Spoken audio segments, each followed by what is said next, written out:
feel weird just being the only talking head. Go. It's up to you. We are live today. We have everybody freaked out. I had a Hindu on Saturday, and people were like, more people who know something about Hinduism. So I got John to scrape up a guy who happens to know actually a pretty decent amount about Hindu epistemology. I believe he is a practicing Christian, and he is well known to us through a group that we're all mutually part of. Welcome, please, Nick. Nick, what's your last name? Nick, I can't believe it's Nick. Oh my God, I'm freaking out. Nick, what's your last name? Do I even know your last name? Braden? Braden. It's on the stream. I was actually just about to try and anonymize myself slightly more, but it's a little late. Yeah, it's ruined that for you. What's your address too? And where do you work? Oh, gosh. So Nick, I'm going to ask you a lot about your some of your stuff in your past, but I think once we get into that, we're going to get stuck there because a lot of it's pretty interesting. I was listening to some of your Paul Vanderklay streams. So before we do that, I want you to you're a Christian, and how we originally met, we were part of a John Vervaeke discussion group. Now, you started out as a Peterson fan, right? And then you became a John Vervaeke fan. And I was wondering if you just want to tell us a little bit about that, like why you like those guys and what it is about them. Yeah, I mean, I like a number of people. I enjoyed a lot of what Peterson had to say. I watched, most of his lectures, and at the time, this is part of my past, but I was coming out of the fourth cult that I was a part of. Right. And so once we get into that, I have a feeling we're going to be on that for a while. So I wanted to start with this just so we don't, we remember about get stuck there. Right. Yeah, totally. Cause it's really interesting. But yeah, so at the time it was just kind of like refreshing, pulling me back into a more familiar mindset. A lot of it was stuff that I had heard before from various sources, but it was much more organized. And Peterson has his own certain brand of charisma, right. Generally in the unassuming form. So he was, I found interest there, and then eventually I came across PVK, Paul Vanderklay, and I ended up, actually spending a lot more time with Paul's videos than I did with Peterson's. Yeah, and Paul's are more philosophical. He streams a lot about like Jonathan Pajot and John Vervaeke, and then you and I were in a John Vervaeke discussion group. Right. So, and we even interviewed him, didn't we? We did.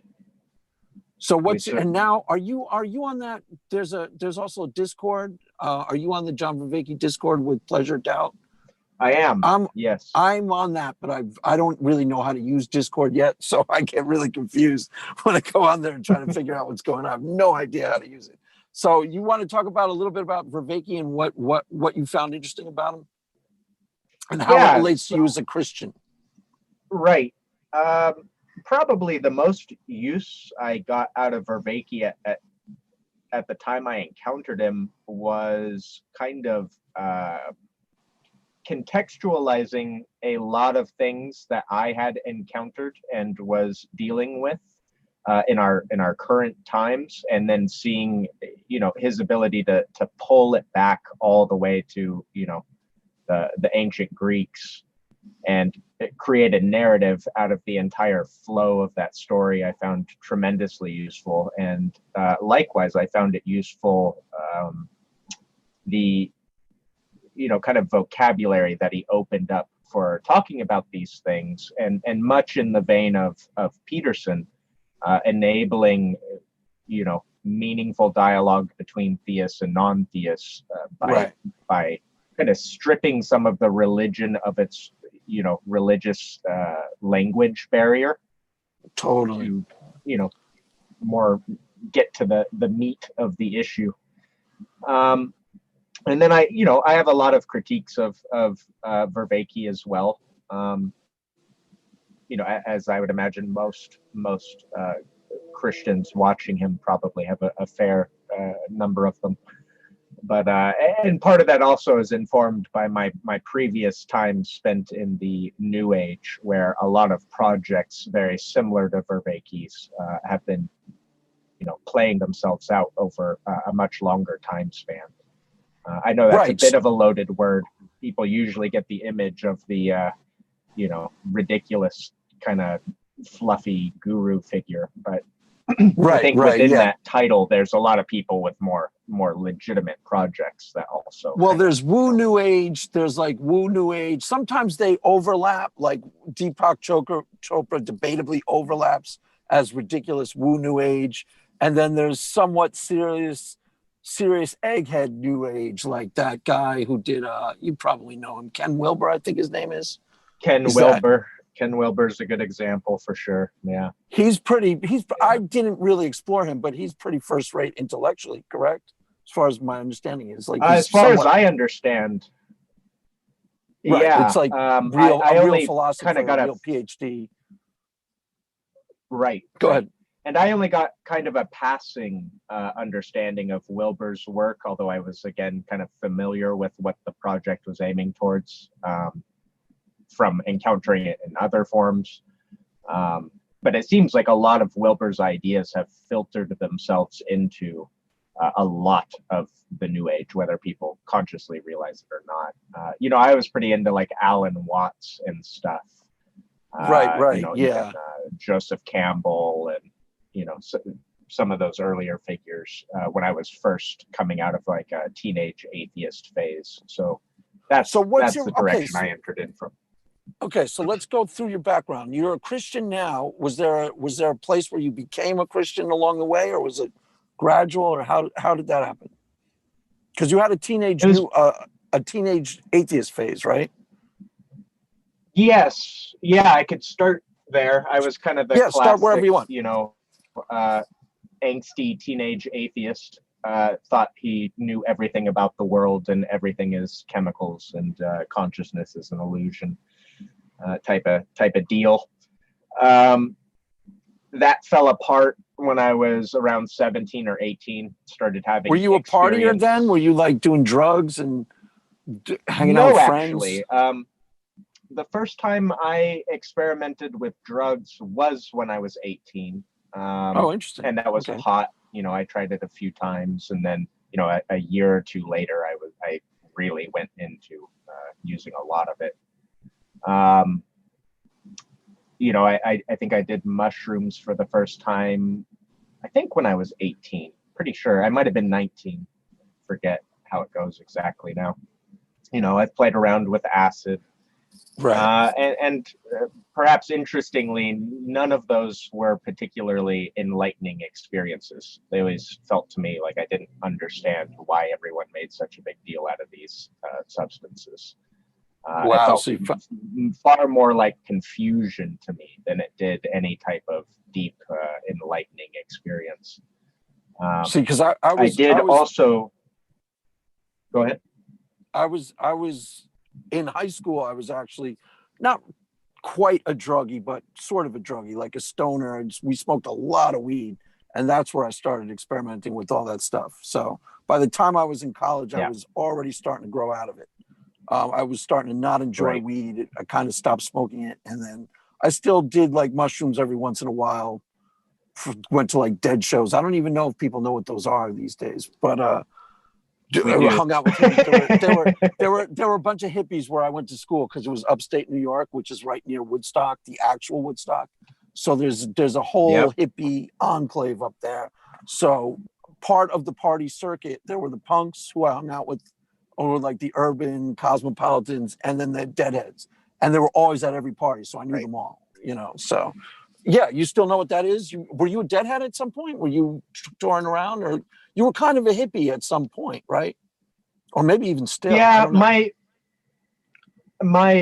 might be. I don't think so. I usually make fun of them nowadays, but you hear that, John? I did spend we make fun of you nowadays.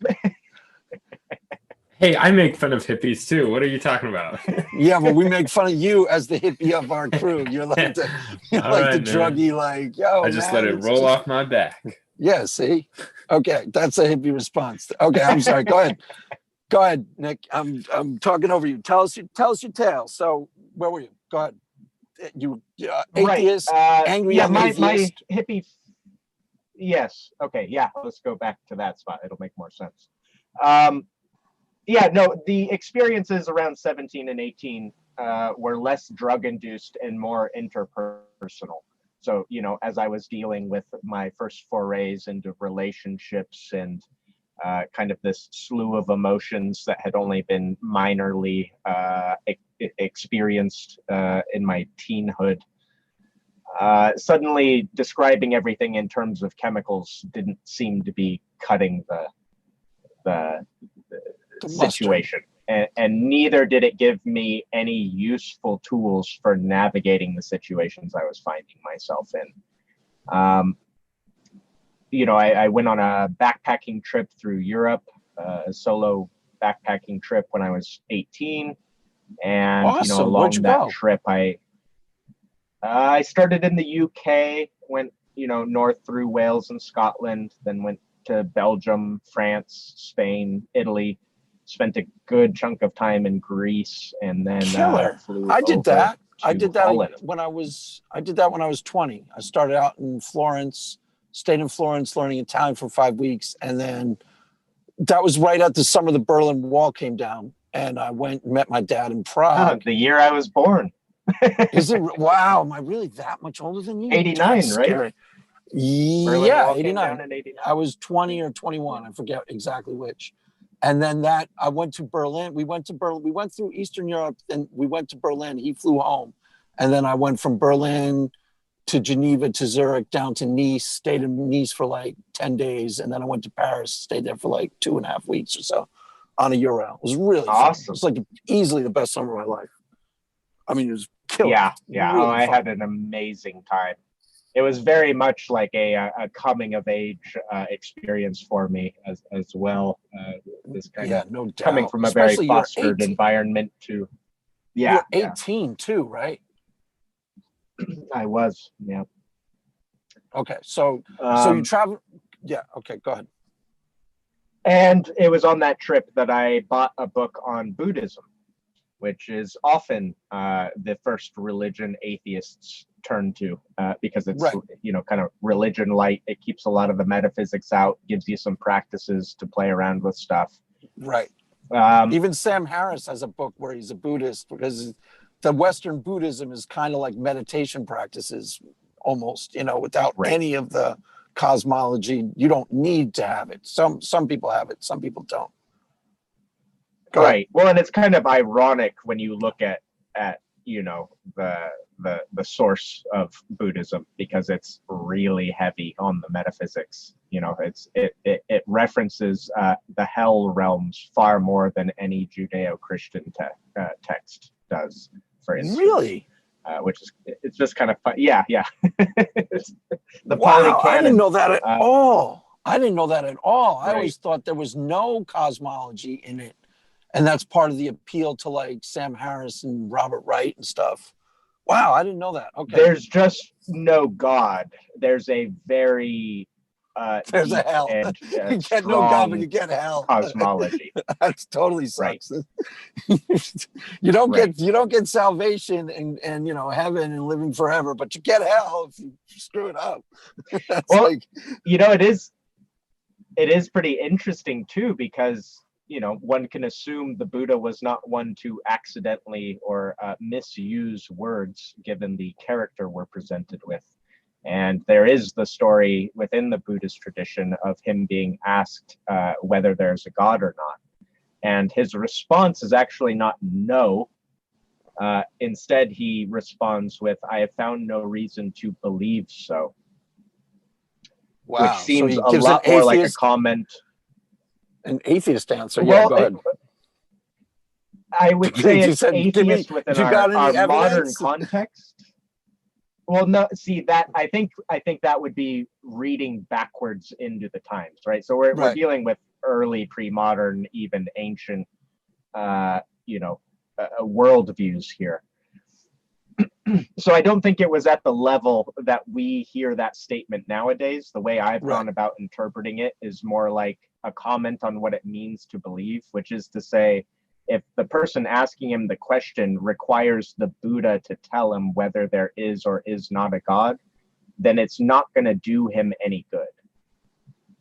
Right? Regardless of whether he answers yes or no, it's not going to help that person. Right. Right. That's how I've gone about interpreting it. And you have to remember, right, the Buddha's operating within a very strongly Hindu context. So, yeah, I don't know. There's a lot going on there. But it's just one of those fun little side stories. Sorry for the foray there. No worries. Started with Buddhism. That opened me up. And then I kind of got into the Western New Age tradition through people like Alan Watts. So slightly perennial, not perennial in the formal sense, but people that were kind of pulling from all the traditions of the world and trying to create something that made sense out of it, and that also worked with the scientific tradition. Right. So you would have been like the famous quote from Blake, "All religions are one." You probably tracked with. You were like, on some level, because that's how I was when I was 20 some odd or something. I was technically an agnostic, but I was like, yeah, all religions are one. They're all saying the same thing, man, underneath it all. It's just about love, bro. Something like that, right? Right.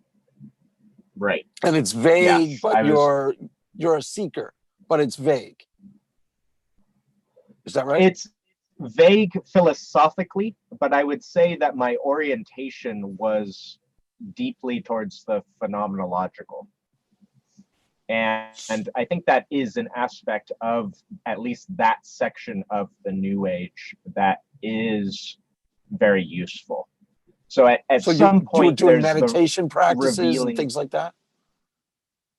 Meditation practices, even just, I don't know if it could be considered a meditation practice, but just kind of restructuring how one is going about relating to the world.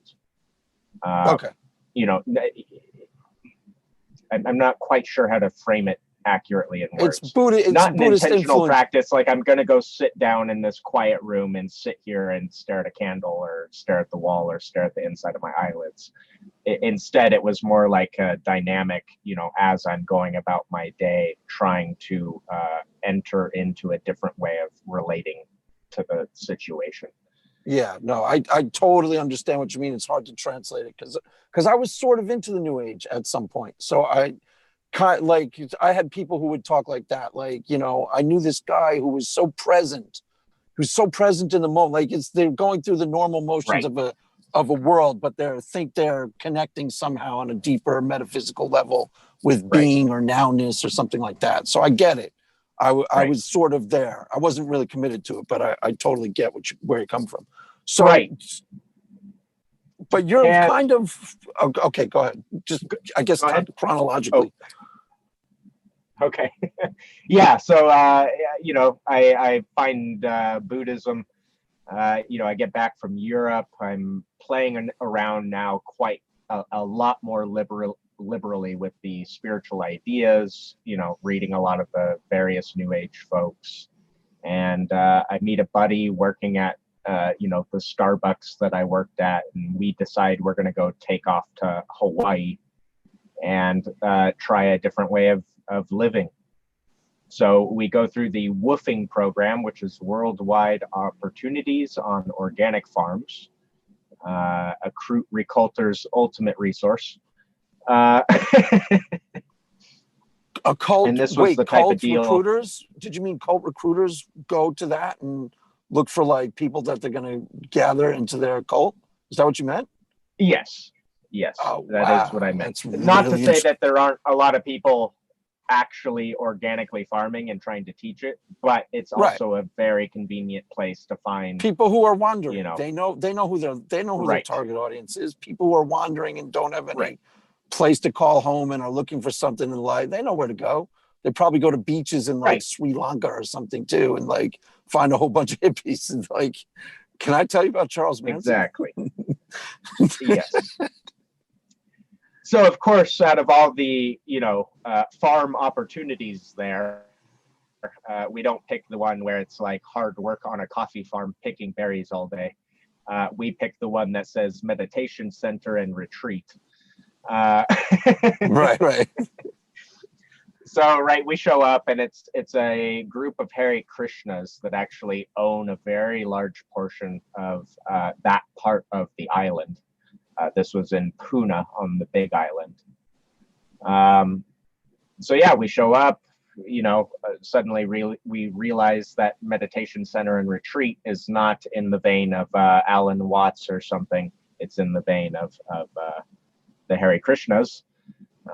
As we realize, they're whispering the mantra under their breath on the car ride to their farm. Wow. And now, isn't there a legit? Because I had the guy who I interviewed Saturday technically said he was a Hare Krishna, and how we always know them now. I brought this up with him. It's like from movies like Airplane, like the freaky guys in the airport. But he was talking about it as a legitimate arm of Hinduism, and you're talking about it as the freaky guys in the airport, right?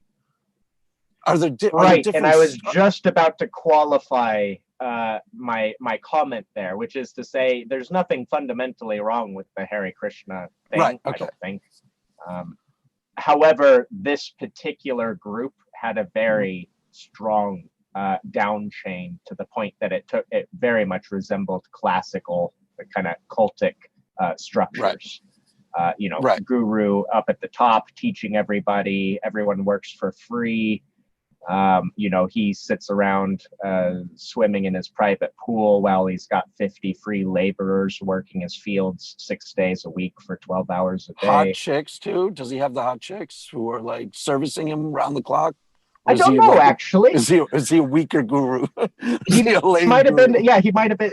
If he was doing that, he kept it more under wraps for us that were more casual explorers of his little setup there. So yeah, we didn't last very long there. We were still kind of way too strong in a non-religious or non-dogmatic mindset to be able to handle the strong down chains and rigorous schedule that they were doing. So we ended up leaving, and eventually I ended up at a place called Cinderland, which marketed itself as an eco-village. And that was actually a lot of fun. Turns out that the main guy that ran and created the place was gone the entire time I was there. So I just thought it was a bunch of hippies hanging out in these under tents, tarps. And it was about a decade later, they actually came up on a special with Reza Aslan. Oh, yeah. I don't know how to pronounce his name. Yeah, Reza and Aslan. I found out that the tarps we were sleeping under were actually intended to be sails for an ark that they were building, such that when global warming melted the ice caps, they could sail the ark from the Big Island of Hawaii to Machu Picchu and restart humanity.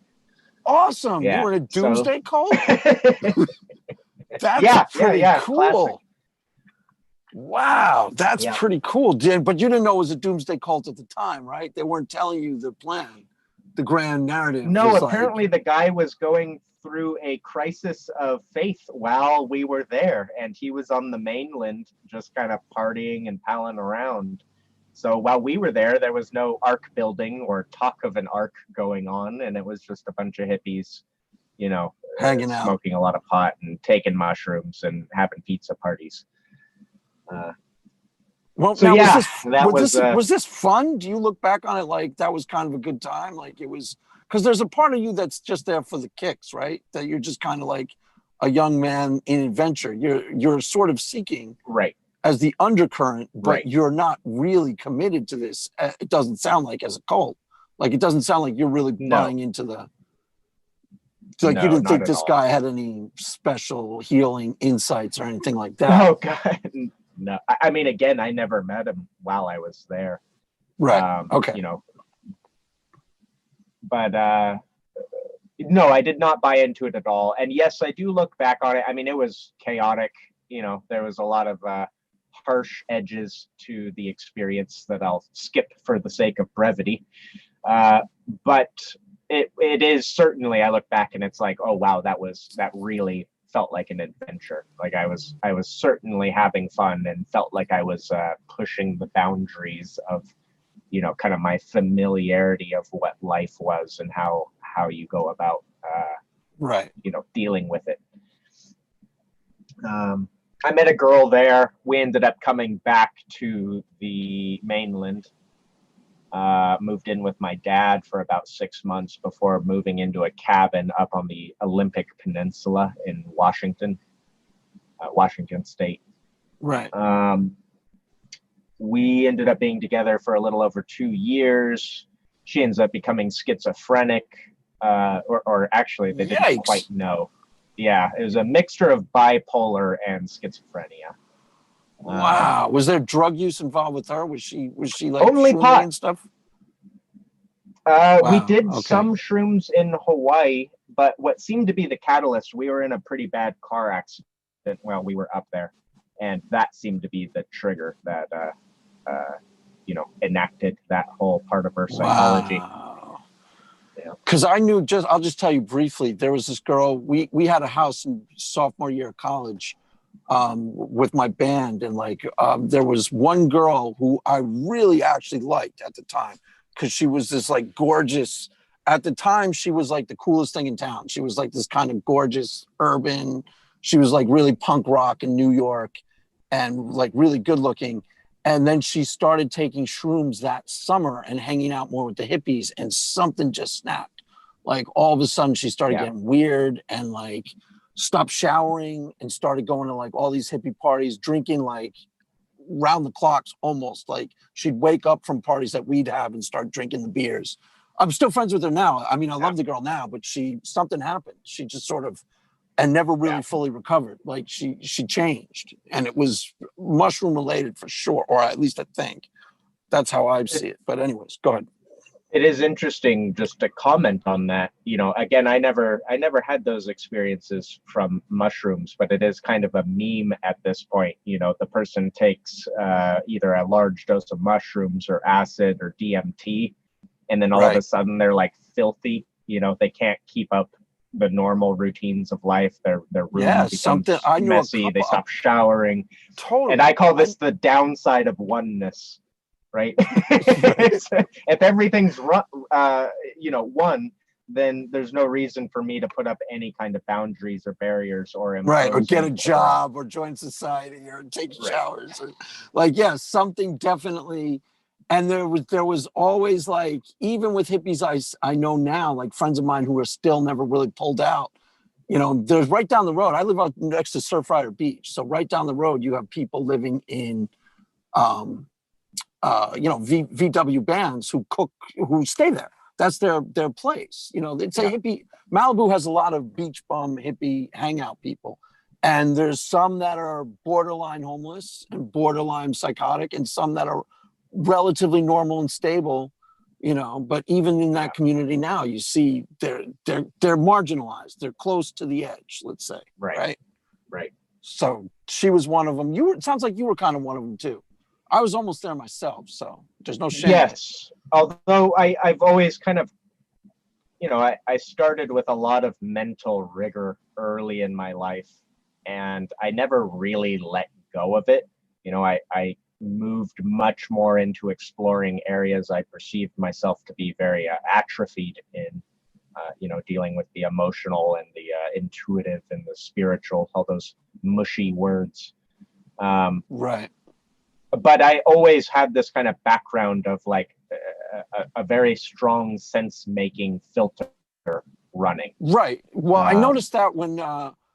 to second that, when we were in that chat group, I was always like, wait a minute, this guy's really sharp. Because I was always like, I would say that to John, because every once in a while you'd come up with this insight out of left field that I was like, where on earth is he even processing that from? Like, I don't know if that's related to what you're talking about, but that's why I wanted you on the channel, because I was always impressed with the caliber of your insights intellectually speaking. Well, And very much appreciate that. Thank you. Well, I would say it came from a lot of experiencing extremes and then trying to integrate them for the sake of my own sanity. right, reconcile. Yeah, totally, yeah. Because yes, so you were kind of half on the edge guy, and you were trying to also stay grounded in reality to some degree, and Right. stayed grounded in reality. Some of those guys just get too out there, you know.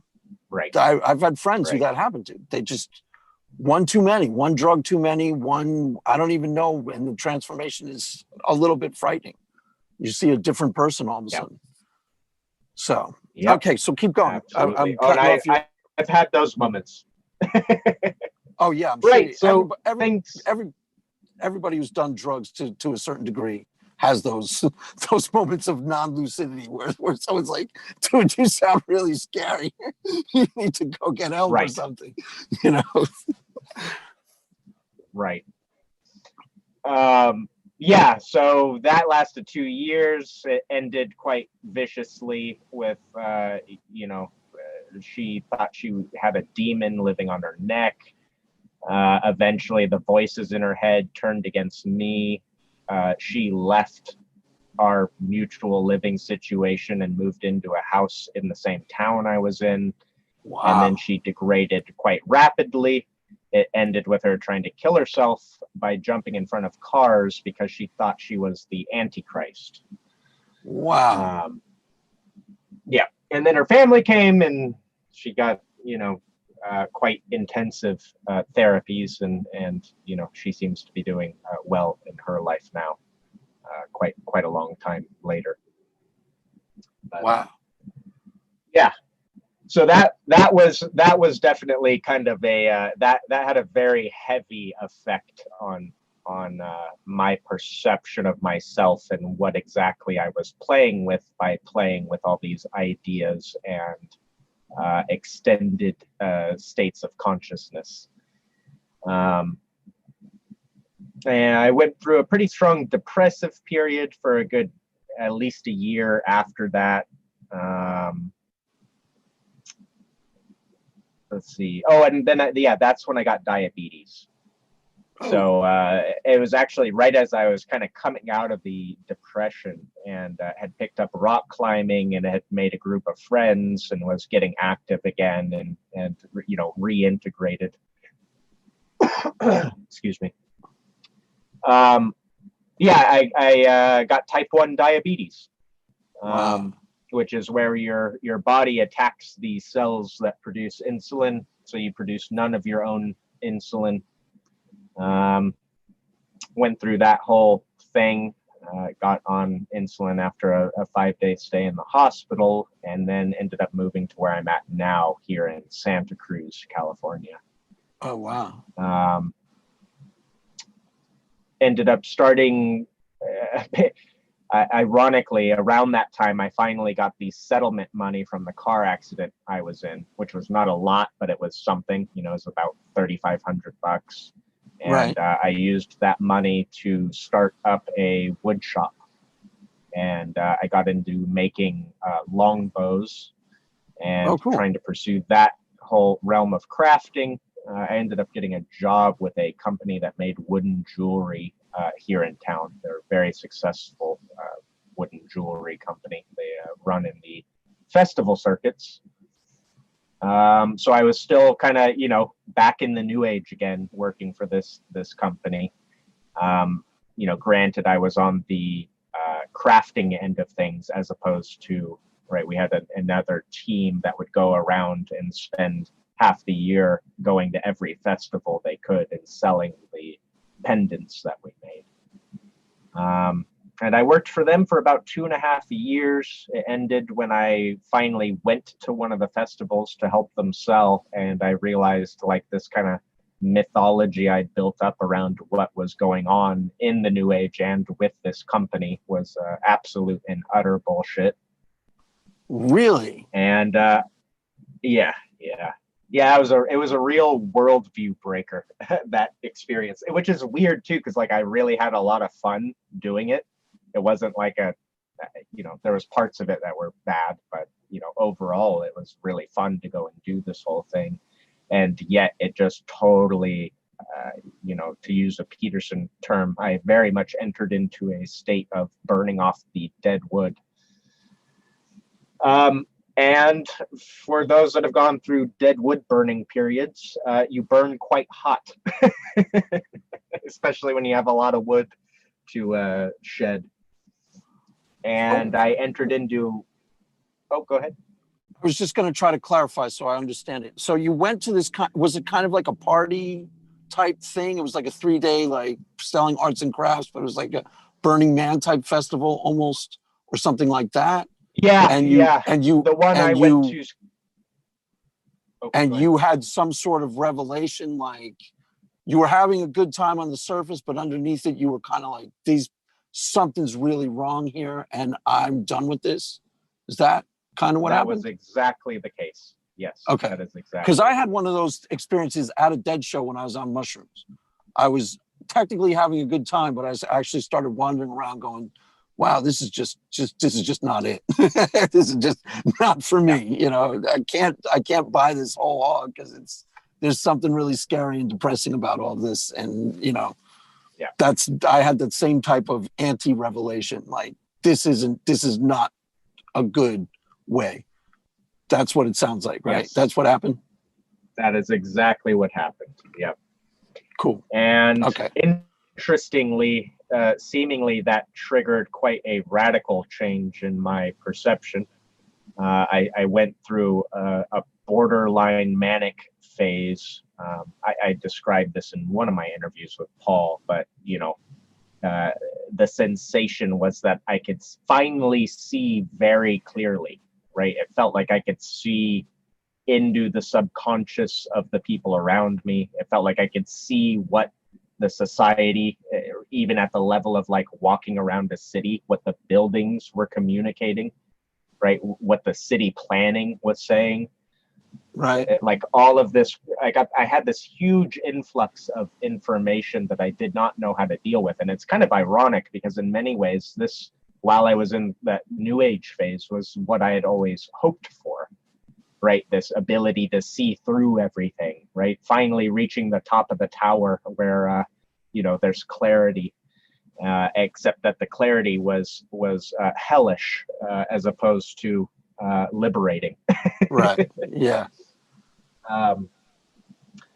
So I really was having a lot of trouble processing all the information and the experience that I was having. And finally, out of desperation, I just got on my hands and knees, with my forehead to the ground, kind of this position of just total submission. And the reason I did it was I literally it was like, I give up. Like, I can't, I don't know what to do. And for whatever reason, being in that physical position gave me relief from the state that I was in. So I started spending extravagant periods of time in this position throughout the day, just, right, like a classic prayer position, largely, just totally submitted. And that eventually culminated in having, a very profound religious experience that I still don't quite know what to do with. But my perception of it was that a being of light appeared before me. It touched me on the forehead and at that moment, like kind of all this back pressure in my head building up, like this overthinking or borderline schizophrenic processing, suddenly cleared out. And the distinct physical sensation was like the energy moving through my nervous system was able to leave out of my feet. Whereas before it was almost like it was hitting my stomach and then bouncing up and regurgitating back out the head. Again, I don't know I have to fall back on phenomenology at this point because I don't know how else to make sense of the experience other than to try and describe the physical sensation of it. Oh, yeah, Did you touched me think on the that head. was? I had this clearing. Did Go you ahead. think that was God or some sort of being, or It distinctly gave the sensation of a being.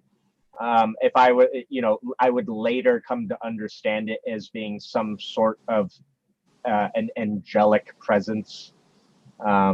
Or right, I mean, I don't even know, is that the Holy Spirit? Is that a messenger? Is it I don't know how to fit it into a Christian theology in an accurate way. but you're I just not know a there Christian. was a, You're not a Christian at this point, but this pushes you towards no. Christianity. This no? is the turning point where I became. This is where I say I became Christian. Granted, I went through Interesting. some pretty crazy crap afterwards, but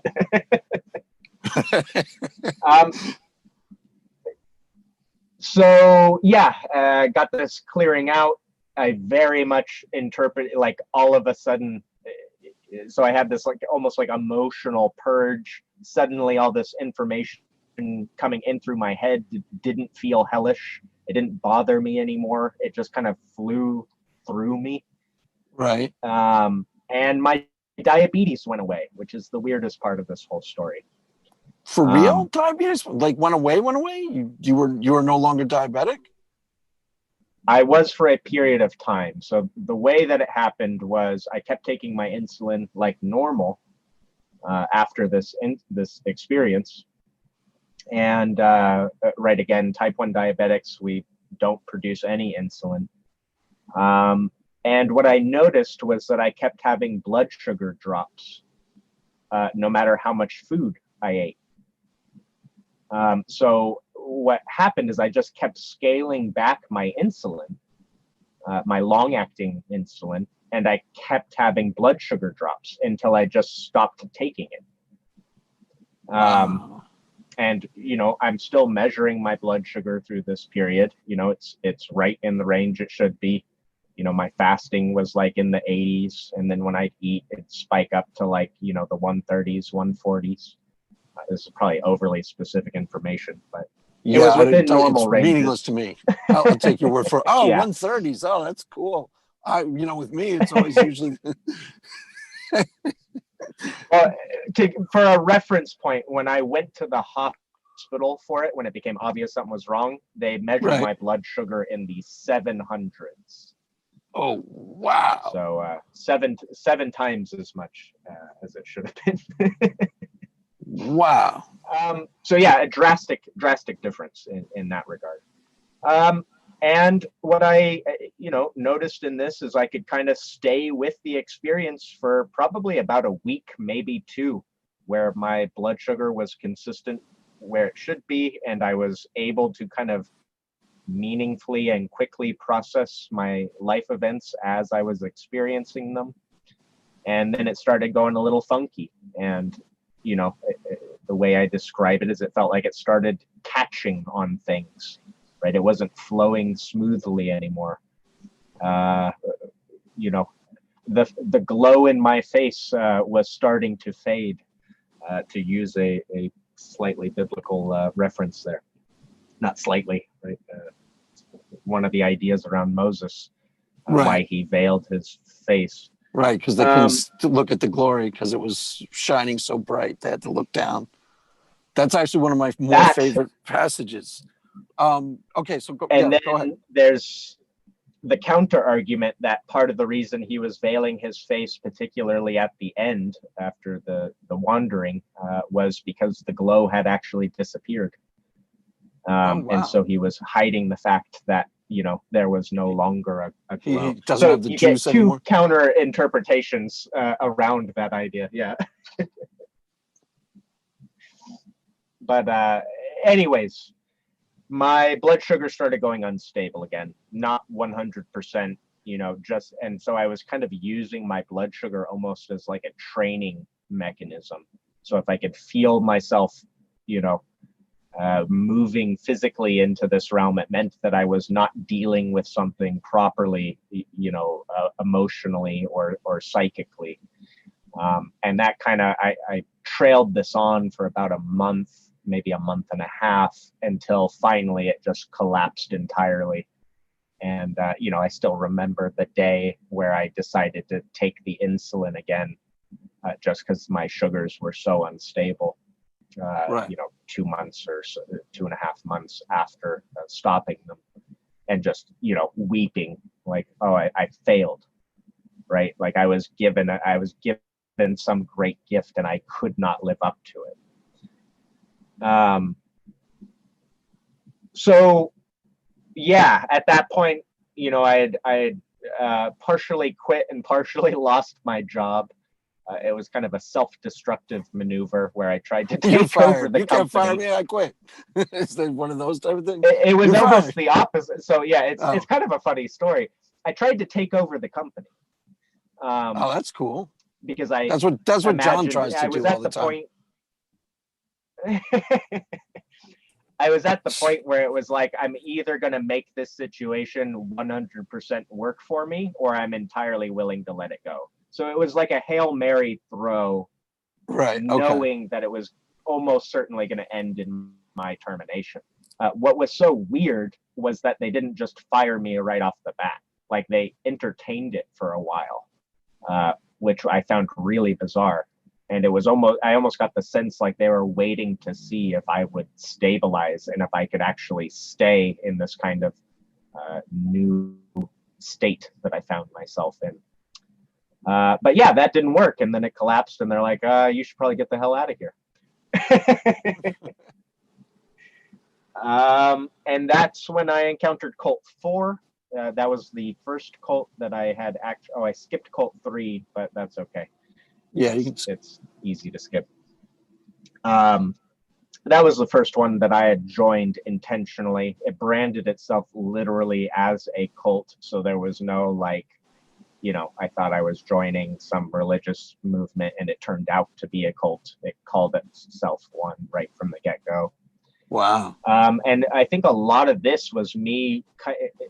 It was like a bastardized attempt to live in faith or grace, but forcefully, right? It was me forcing some sense of faith or grace through my own power. And through that, it created this really almost masochistic, I'm going to destroy my self-image for the sake of trying to, live in a state I consider to be truer.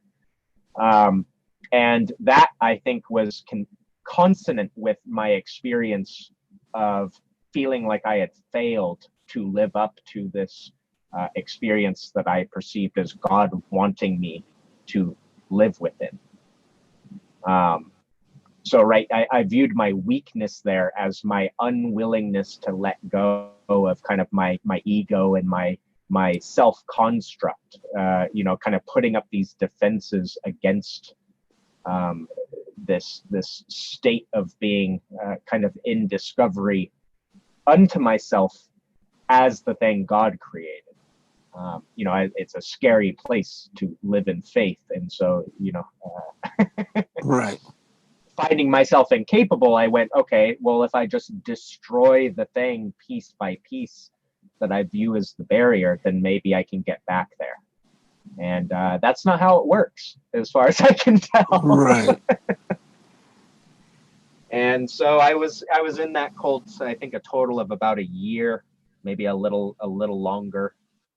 And you were fully committed to that one?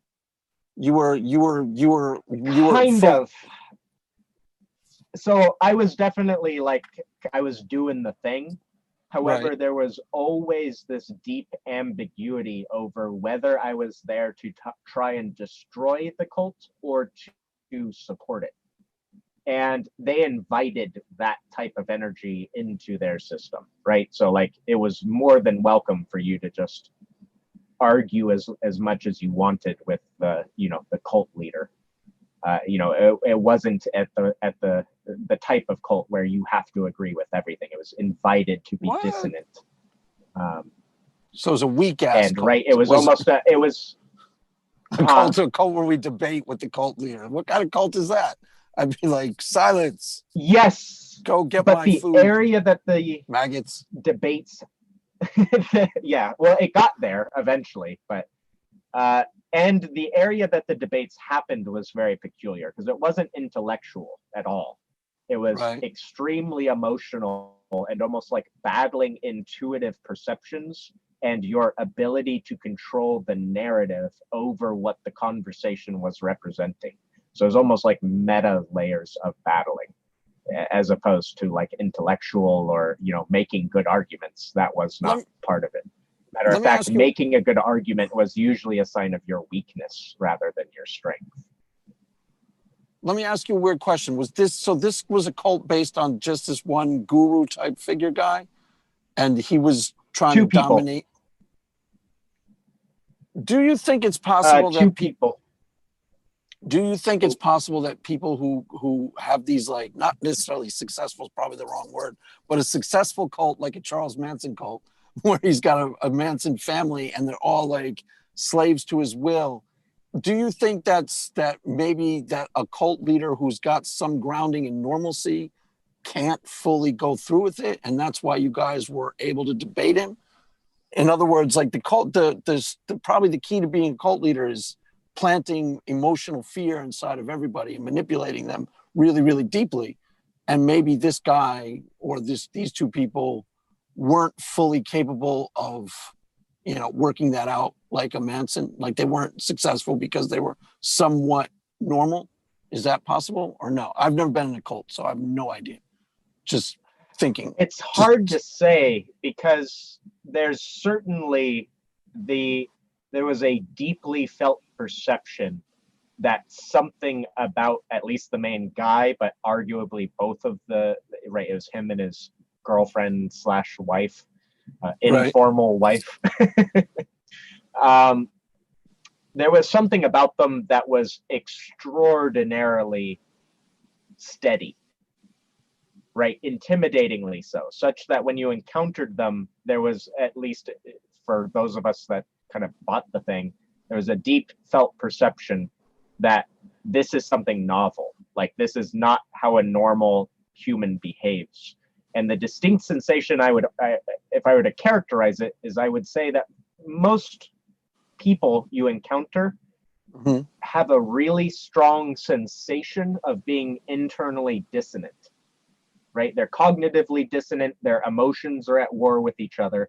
And there's a kind of perception of safety in that, because you know the person's internally fighting themselves, right? Nothing they say is actually 100% what they think, right? It's always, there's always this dialectic happening. Right. These so warring most factions, people, what you're saying is most normal human beings are a wash of if I can paraphrase it. Tell me if this is what you're saying. Most human beings, or a good chunk of human beings, are a wash of contradictions internally, and you know, they don't really know what they believe about anything, and they're all over the place. And what makes these cult type people attractive is that they've put a steel girding on that, and they don't do it at all. Is that kind of what you mean? Right. But there's whatever it is, they've chiseled it down so they are consistent around the boards, and they've seemed to the outside observer like to have all the answers in all cases. So it's really attractive to these all over the place people, these lost souls, so to speak. Right. Okay. And I would emphasize that sensation of consonance is I don't know, it hits at like a really fundamental level, right? It's like underneath our intellectual sense making. It's like, I don't know quite. So it's like when you intuitive. encounter a freaking tiger in the woods, you know it's a predator, right? There's no like questioning what a tiger is when you encounter one. Right, but in a normal human being, the type of personality you're talking about is deeply terrifying, and they freak you out and they're scary. I've met people like that. Right. I just haven't wanted to sign up to their cult. I've been like, that person's dangerous. That person is really scary. And my wife, I told this story about my wife. Like, she's so intuitive, it's unbelievable. Like, she could hang out with you for 20 minutes and get a read on you that would be like really scarily accurate about what type of person you are. And I used to use the analogy of like, if she met Harvey Weinstein in a bar for 30 seconds, she'd come up to me and go, "We got to get out of here. That guy scares me." And she'd be right. You know what I mean? Right. Like that's like you're a normal, healthy response to people who are that out of the box is fear.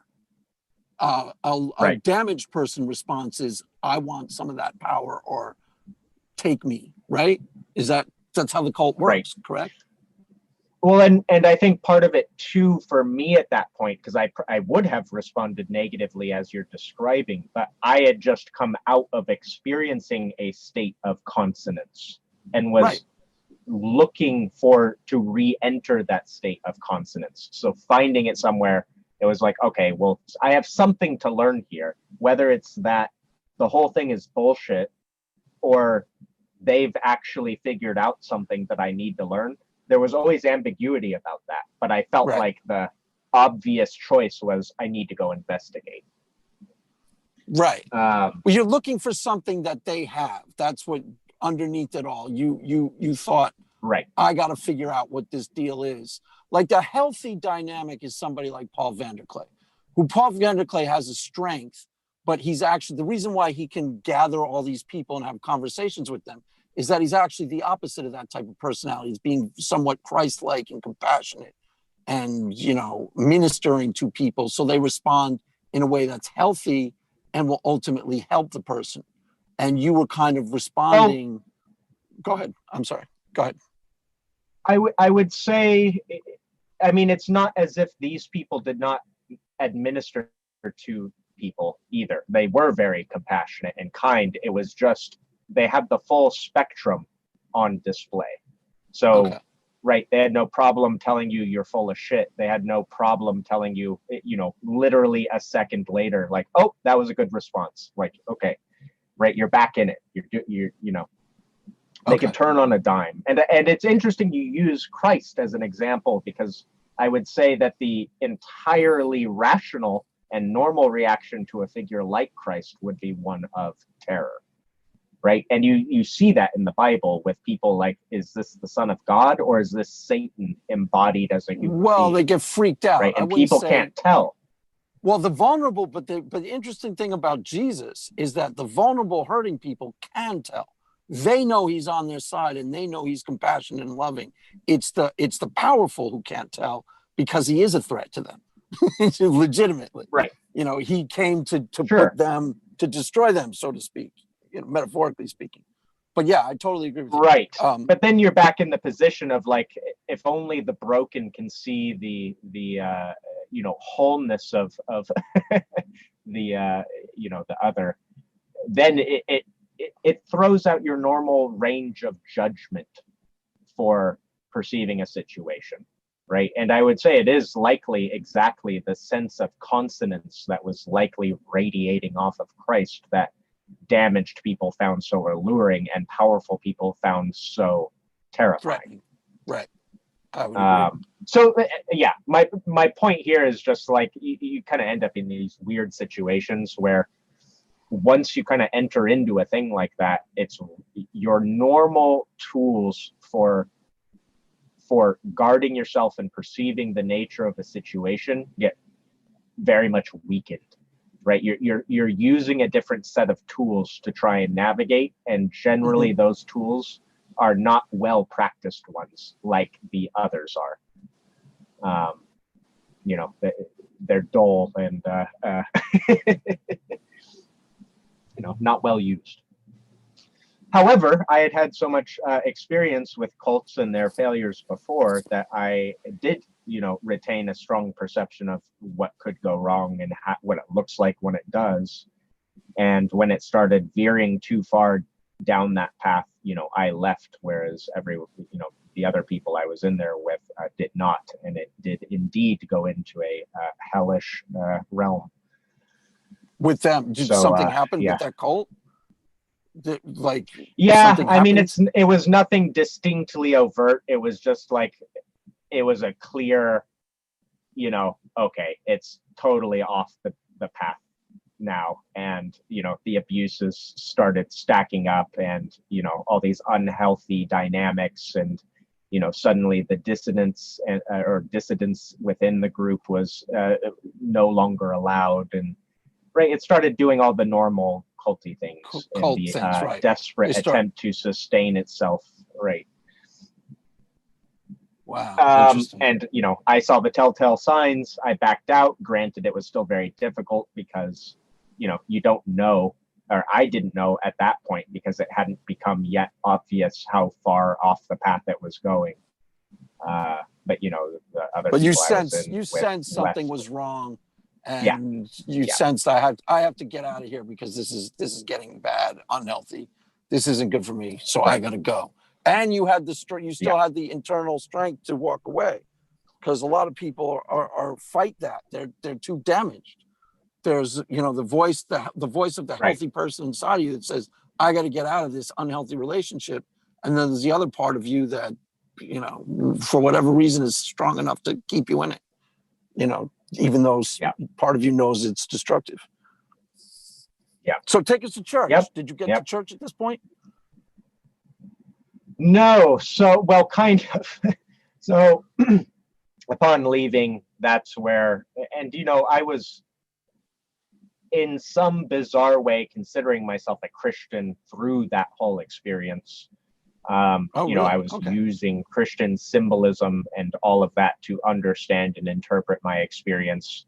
I had solidified that the earlier spiritual experience I'd had by far made the most sense within a Christian context. And so when that collapsed and this particular brand or form of attempting to practice it fell apart, that's where I encountered Peterson and then eventually Paul Vanderklay. And perhaps why I found Vanderklay so much more appealing, or not so much more, but why I ended up paying a lot more attention to him than Peterson was probably because I was ready to move into like a more overtly Christian way of dealing with my life and interpreting my self and doing the whole theological sense making bit to try and understand why my story was so weird, even though I'm such a normal person. So there wasn't actually a Christian experience outside of Paul Vanderklay. Like, you didn't go to church and nobody witnessed you or anything like that. It was Paul that planted the seeds. Nope. I would say it was the experience and my young upbringing that planted the seeds. And then I found Paul so attractive because I wanted to hear the more classically Christian. And Paul still plays on that border of, he's definitely Christian, but he's not, everything isn't spoken through Bible language, which still can give me the EBGBs if I'm not careful with how I'm interacting with it. Yeah, no, I totally understand. A lot of people get tripped out. That's why people respond. I don't even want to name the names because people in the audience will go, ew, him. But that's why people respond so poorly to certain key religious figures in the United States culture has to do more with they have some of the trappings of traditional religion, organs and things like that. And that stuff weirds everybody out. And part of that is an association that the culture has created between that and freaky fanaticism, Carrie's mom, things like that. Right. Well, and through Paul, it's made me a lot more comfortable with that because I know what the words are representing now. It's not just a trigger of a cultic boundary, right? It's not just boundaried upkeeping, right? I think a lot of people do that. They'll use hyper specialized language in the attempt to keep a boundary around their culture, such that you have to pass a certain level of literacy and intention in order to even partake in their conversations, right? You have to know the lingo. You have to know the that's totally particular way true. of speaking correctly. Right, and Christians do that. We were talking about that on, Christianese. I was talking about that on last Friday, where there's a certain type of Christian who talks to Christian. And it never occurred to me that they're deliberately trying to alienate people, but maybe that's something to that. So what you're I saying, don't know how that deliberate well, it is. deliberate in I get the sense. Yeah. Semi-conscious is what I mean by deliberate. Not deliberate like Yes. I'm doing this Yes. on purpose. I'm continuing to do this because it's having an effect and I notice the effect, and it's semi-conscious. Right. Like the Well, only and we time get a reward from feeling like we're part of a special in-group, right? And it takes nothing more than that, feeling like you're part of a special in-group. And that's all you need for it to kind of keep floating around at that subconscious affirmation of it. Right. And Paul doesn't do that at all. Like he's No. he's a genuinely open-minded philosophical type outside of being Christian, like John Vervaeke or like, I'm going to say Jonathan Peugeot, but he's Christian too, so it doesn't, or Jordan Peterson. He just happens to be really Christian. That's a big part of who he is. It just happens to come along with it. It's not necessarily something that if you didn't know he was a Christian pastor, you wouldn't know he was a Christian pastor necessarily, except for a sentence every once in a while where he ties it into like Christ on the cross or like Christ's service to humanity or something like that. Right. So and I think perhaps what made me more open actually to like taking in the Christianese was realizing that even in the case of a person like Paul Vanderklay, it creates this kind of cultic boundary, right? So if you watch enough of him, he starts to develop his own language as he interacts with Peugeot and Vervaeke, right? He starts borrowing some of their terms, and now it starts developing a specialized language of its own. And so it's kind of an inescapable problem, and I kind of moved out of viewing it as a negative thing and instead kind of approached it as, well, okay, if this is part of how humans kind of collect into groups in a meaningful way, perhaps what's more useful is just trying to learn a lot of the languages instead of trying to find, some crystalline, pure language that's free of this problem. Yeah, it's an organic part of being a person because every group has a huge part of like, where I first noticed this most was with, this is going to be weird, but this is true. With when I used to, for a period after my dad died, I started getting really into finance and I started like studying the stock markets and I was doing a lot of investing. And there's a whole technical language that separates people. Like in order, you have to be involved with it for a period of about 6 months before you're even fluent in what they're talking about. Do you know what I'm saying? And all cultures are like that. To some, you hang out with sports fanatics. You have to hang out with them for a good amount of time before you start to understand the language. It's like that with every group.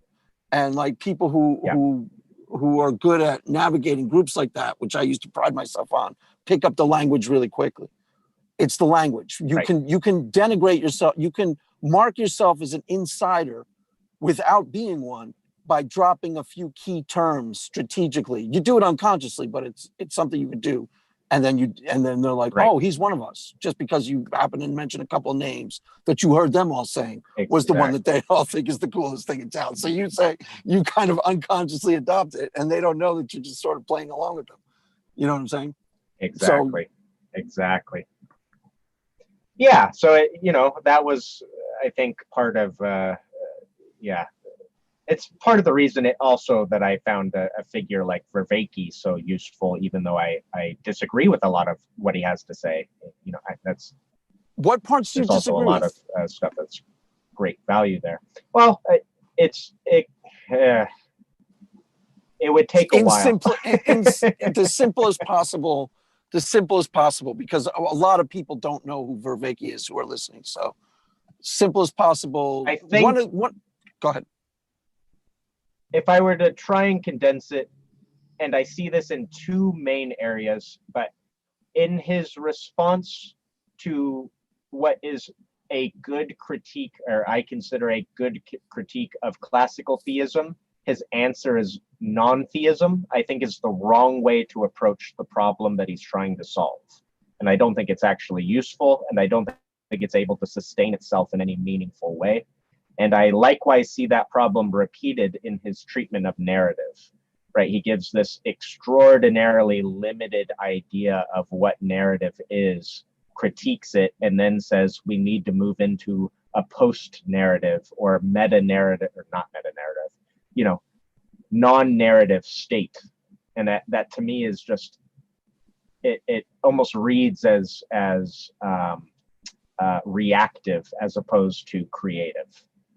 Yeah, that's, I actually, now I remember some of the things that I thought you were right on, because those were some of the insights that you were talking. We were in a John Vervaeke group, for people who don't know, where we were discussing each of his videos for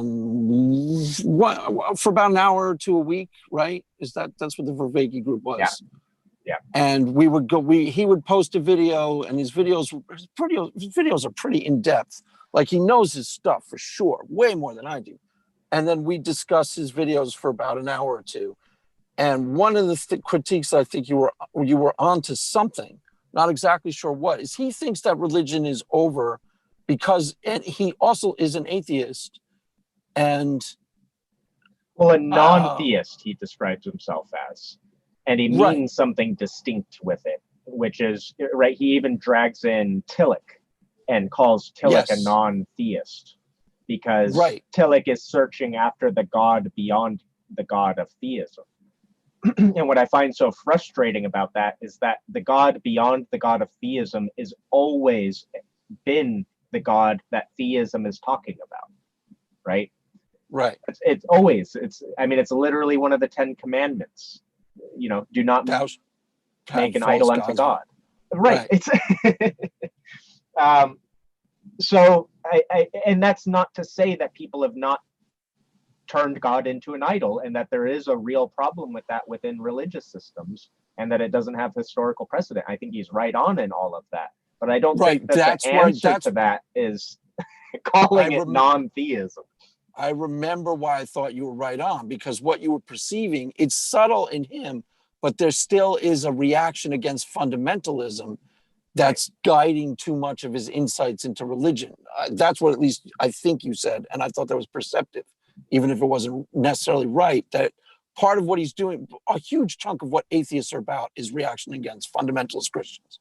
They don't, half the stuff that like honest theologians talk about, they don't even know what's going on necessarily. They think religion is all about, Bible thumpers who are Bible literalists, and like that's a huge chunk of their whole agenda is responding against that.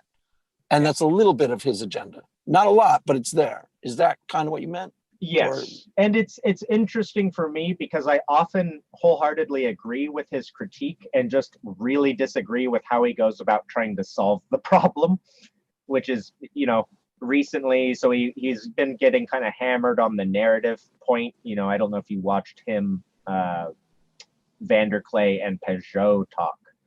No, I haven't seen those. Are those okay? Go ahead. Yeah, there was a recent one with all three of them that was really, I liked it a lot. But Peugeot really, kind of hits him on the narrative point. And then he later comes out with a video on Struan, who we've talked to before on the Bevry channel, brought up the idea of dialogical narrative. And, is not dialogos itself a form of narrative? And so he was playing with that idea, and it seemed ridiculous to me. Like, what is your idea of narrative as anything other than dialogical? Is not you reading or interpreting or interacting at all with any narrative you come across necessarily a dialogical process? So it just is like, what are you talking about with narrative if it is something other than what you're trying to? Yeah, I don't know. I just don't know what the hell he's talking about. It seems like a cartoon vision of what narrative is or what God is. And then he puts it up and says, right. Well, but that's partially reactionary because of because the framing that the only framing that a lot of people have who are in our culture of God ideas come directly from fundamentalist God ideas. So they're caricature God ideas rather than either you know, you can have I wasn't sure if you did, because I was surprised that you were Christian. I don't know if you remember this, but we've been in our group for about a month. And I was like, John might be interested in NT Wright because he's a Christian and John isn't a Christian. Right. And both you and the other guy were like, wait, what are we? And I'm like, you guys are atheists. I thought, what do you mean? What are you? You're atheists. And I was surprised. And then as I started hearing you talk, I was like, wait a minute, he is a Christian. But originally I thought you were, you know, you were agnostics or. Right. Yeah. I mean, you know, if the discussion is fitting to it, I'll, you know, I at this point, you know, enjoy a certain amount of Christianese, but I would say my default mode is trying to, you know, speak the concepts in other words. Right. Yeah, totally. That's actually my default mode too. I processed out almost all the Christianese. It wasn't hard for me to do because I wasn't raised Christian. So, you know, but there's people who I talk to in my daily life who are Christian from the LA area who would freak everybody out if they heard them, you know, because they talk about God as an actual present reality. And they mean it, you know, they say like, well, I was in prayer last night and I really think God said this. You know, God told me to do X. They talk about God as a reality of their life, which is fine. I got no issue with it, but I understand how off-putting that is to other people. They immediately get triggered. Yep. But so and again, like even with, just to drag it back here for a moment, so I'm not overly harsh on Vervaeke. Yeah, he sucks. Forget him. You know, on that narrative point, you know, I think part of his critique is correct, which is to say, to the degree that we have this relationship to narrative where we are submitting to a narrative without enacting it, without embodying it, without the dialogical interaction with it, I think that could be considered unhealthy. Right? Because in some deep sense, it starts stripping you of your own honesty in the pursuit of uplifting the rigidity or the dogmatism of the narrative itself. And I do think that's not, you know, a great thing, you know, not to say, and I'd say we're all on a sliding scale of various versions of that with what, you know, whatever relationship to narrative. But I don't think that then becomes an argument against narrative itself. And neither does it, I think, strip us of our ability to make strong use of narrative in a way where it is still recognizable as, you know, a horizontal series of events.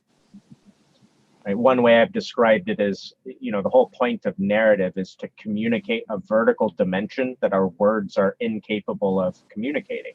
So what we do is we put words around the shadow of it in the horizontal. You know, this vertical thing casts a shadow and we have access to that shadow. It's kind of a Plato's allegory of the cave take on it, except that the shadows on the wall are representing something, you know, real. Right. Well, the thing about Vervaeke that I found most useful, the reason why I started, before I got involved with that group, I had started becoming really into his videos, because the thing about him that's revolutionary or borderline revolutionary is that he's a neuroscientist, and that's really clear in a lot of what he talks about.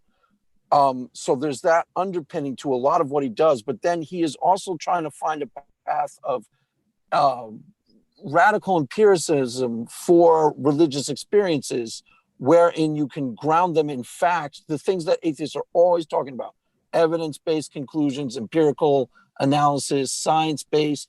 So he's actually dealing with religious experience in a really rigorous empirical way and finding a language that connects those two.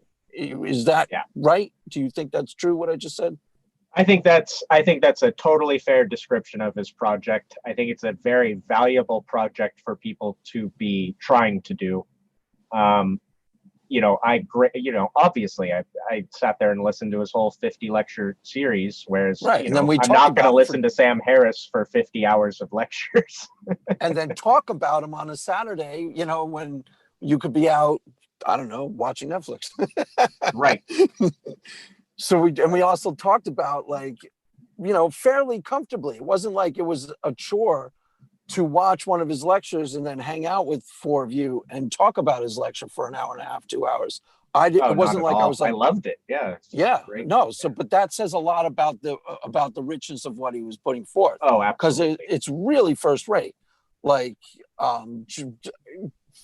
Pleasure Doubt said that it's better than Peterson. I think he's the one who said that he's better than Jordan Peterson.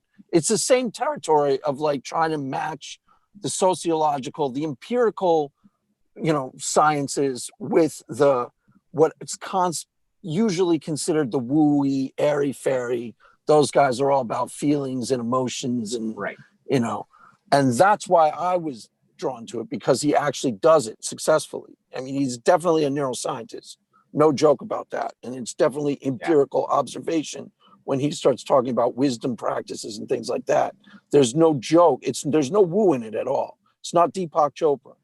Well, it's not. No, it's not Deepak Chopra, and he definitely, obviously the crew that is congregated around him are, people with probably high in openness, but are largely coming from a very rigid, scientific image worldview, and he's able to bridge that gap for them in a meaningful way. I think ultimately he'll run into Hume like everyone else does. But insofar as it opens up communication and allows meaningful dialogue, I am 1000% behind his project. Yeah, I totally agree. Well, you're probably your objection is hidden in the fact that ultimately he doesn't think there is a God, and a lot of the stuff that he talks about, you kind of go, how could you not think there's a God with all this information in front of your face? Right. It's like, it doesn't have to stare you in the face anymore, obviously. I mean, I love the guy. I'm not faulting him for that, but that's probably where the discrepancy between you and him is, because you came to become a believer and a Christian, and there's a reason for that, So, I don't know. What do you think? Yeah, I mean, I think that is, at a certain point, does it mean anything to be talking about agapic love from the point of cognitive science or neuroscience? Maybe, right? There's a degree to which you could try and bridge that gap, perhaps by looking at how the networks in your neuronal structure change in various states.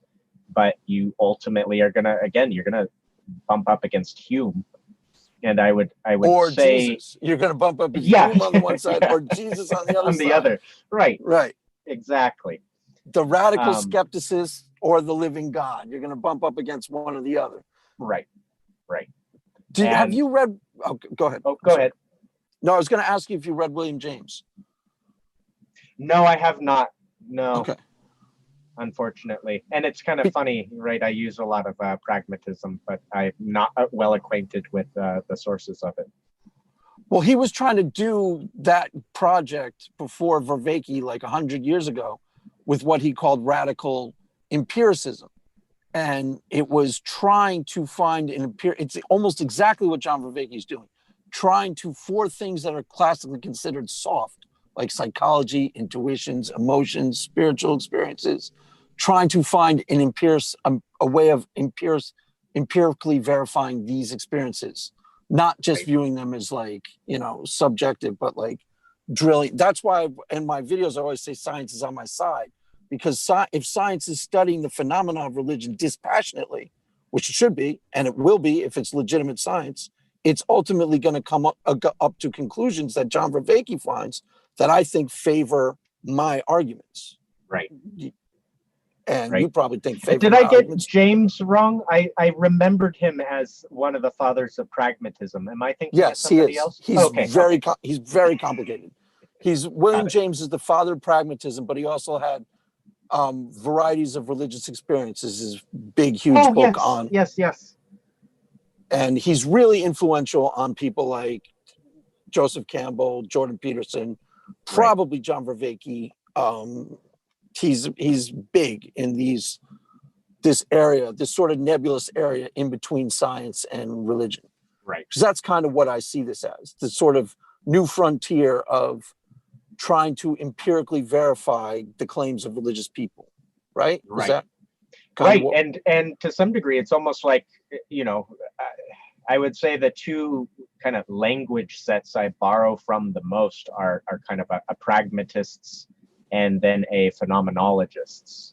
And to some degree, that those two sets feel like they're aimed at the same thing, but are coming from the other side of the coin, right? So pragmatism almost feels like it has its feet in the scientific and is trying to enter into the kind of mushier realms, whereas the phenomenologist has their feet in the mushy and is trying to go look backwards at science. Right. But those, those are the two places I'm probably most comfortable. Yeah, well, but the thing that the atheists, the new atheists at least, the ones influenced by the new atheists, don't recognize is that the phenomenology itself, you can bring robust empirical verification processes to the phenomenology itself. That's when you start getting somewhere. It's not just that it's woo, and therefore science doesn't work like that. Oh, that's just woo things that people believe. What? One thing I always found really interesting was that the Catholic tradition has an entire system for figuring out if a vision was from God or if it was demonically inspired. Wow. Like if a person was possessed or if they were, encountering the Holy Spirit. So this project has been around for a long time. It's just, in very different clothing. What was where's that from? I didn't even know that myself. I know that they have ways of to verify a saint, you have to have performed a miracle. There's things like that in order to be canonized. There's a whole bunch of criteria that you have to fill. Right. But I go ahead. Honestly, I'm not familiar with the details of how they figure out what is the Holy Spirit and what is something else. Okay. I forget even where I came across it. I think it was in a conversation with a Catholic.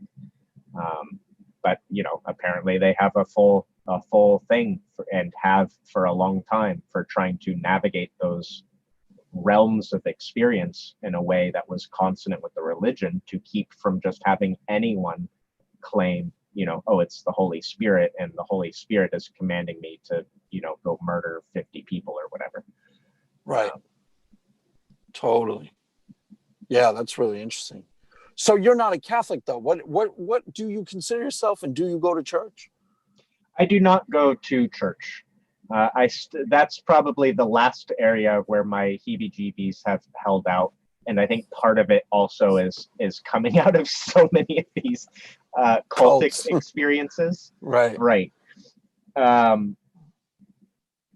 But I don't have a denomination that I could clearly communicate. I do my best to try and describe my perception of things as I've come to understand it, and if it fits within a denomination, then I'm happy to go, yeah, it's like that, sign up with them. Right. Yeah, but I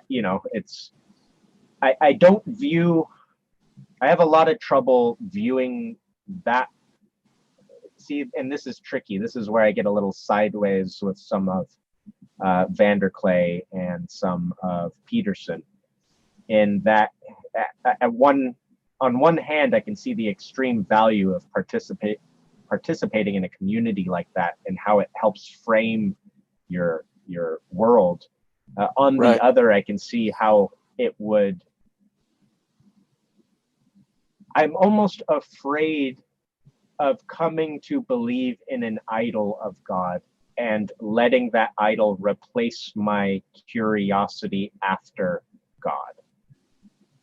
And that's balanced against the concurrent realization that if I do not have people around me also trying to do the thing, that I just have a tendency to slide out of the curiosity in the other direction.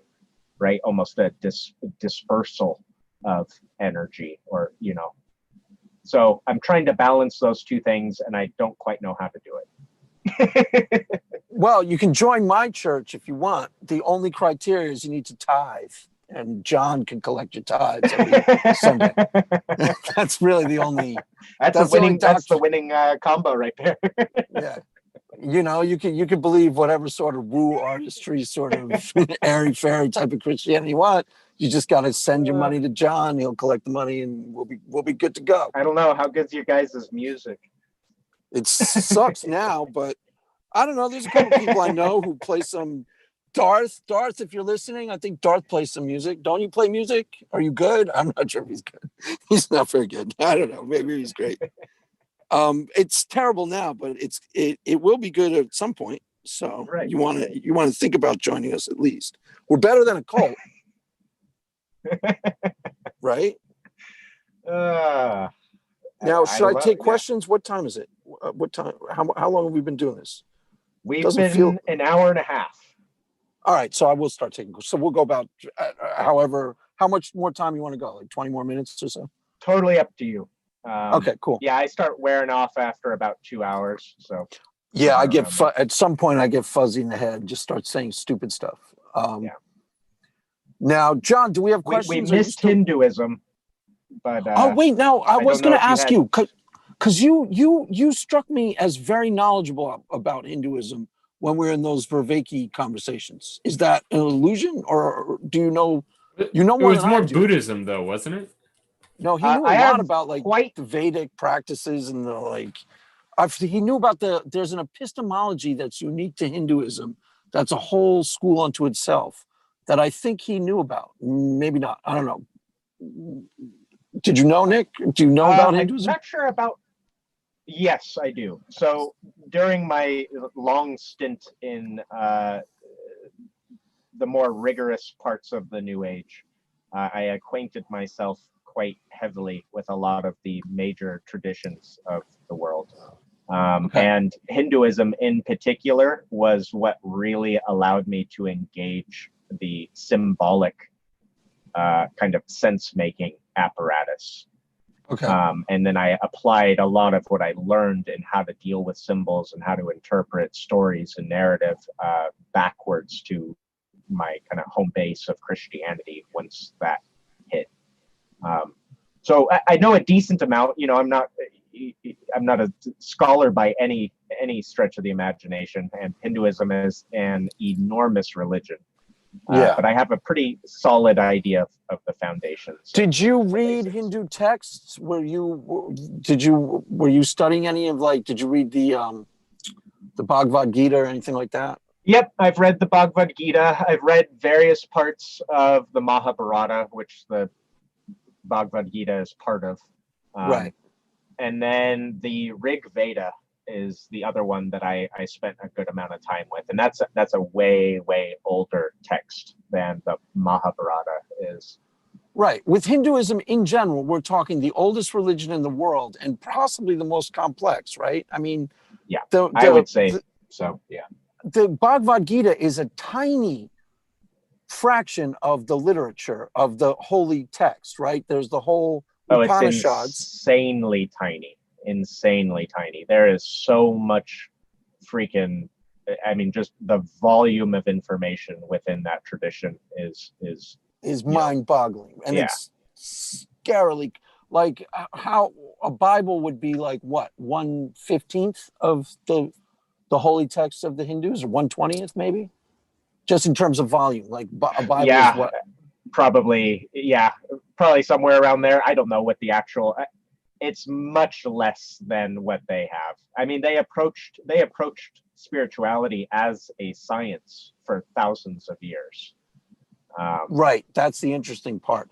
Oh, right. And like I was saying when I was telling John about this. I had a Hindu guy on Saturday, and this is going to be really interesting to watch. But he was telling me about this debate coming between Matt Dillahunty and one of the leading Hare Krishna scholars, it's going to be on epistemology. I listened to some of this guy's lectures on epistemology. This should be really interesting because as far as I can tell, he's really first rate, pretty sharp.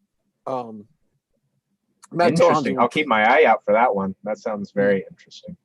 I mean, Matt Dillahunty will probably still win if they have a debate because he'll get them on the, do you have evidence? Technicalities.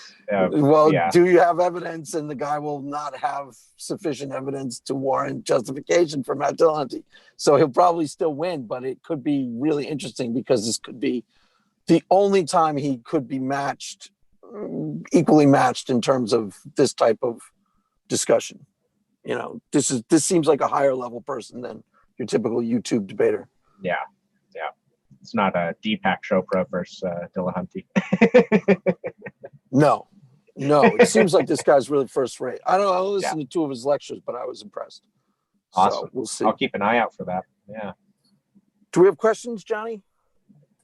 No, not really. In fact, if you guys are good, I sort of need to head out early. So. Cool. Yeah, I'm done whenever. It's no rush. So if you have something else, Craig, that's cool. Oh, why? You have stuff to do? Yeah. Oh. Well, it's 5:30. We can close her up if you want. That's fine with me. So, Nick, you want to wrap it up in a nice little bow and tell us, I don't know, what'd you think? Yeah, I don't know. That was a wonderful conversation. Thanks for having me on. If you ever want to dig into anything else, please let me know. I'd be more than happy to do this again. Yeah, I'd be totally into it. You should check out, maybe the next thing we'll talk about is watch the Matt Dillahunty debate with that Hindu guy, and then maybe even I'll get the guy who I had on Saturday and we'll all talk about it or something like that. That would be good. Awesome. Yeah. Very cool. And aren't you? I do know the one thing I was going to ask you. Are you actually? Are you talking to John Vervaeke these days? Is he? Because you're on that Discord, right? Server with Brad. He comes on for Q&As like every other Monday. I have actually not really been active on Discord recently. I've been taking a step back and working more on the tangible layers of living. Okay. So I have not spoken to him in a little while. I kind of keep a track on how the conversation's going and have a couple people I'll talk to it through private messages or whatever. But yeah, I haven't spoken to him recently. Okay. All right, because I wasn't sure if he was kind of a regular on that Discord and he was actually, because it would be worth it for me to figure out how Discord works if he was showing up and hanging out. And there's a couple people there who are really pretty interesting. He does come every other Monday. There is a calendar for the Discord, which would probably be the easiest for you. And then you could just pop in during his Q&A and try and squeeze a question in or anything like that. Cool. Yeah. Okay. So I'll do some variation on that. All right, my friend. So yeah, that was a cool chat, and I guess we will wrap her up. We'll close up shop a little early because John has got to go do something stupid with his friends. So I got a book club meeting. How dare you have a life, attend. John? What is it? What book club? We're going to be discussing The Brothers Karamazov by Fyodor Dostoevsky. Awesome. Oh, cool. Yeah. We're just going week by week, so it's just the first part. Cool. All right, so we will close up shop. That is all for now, kids. The mass has ended. Go in peace. Amen. All right.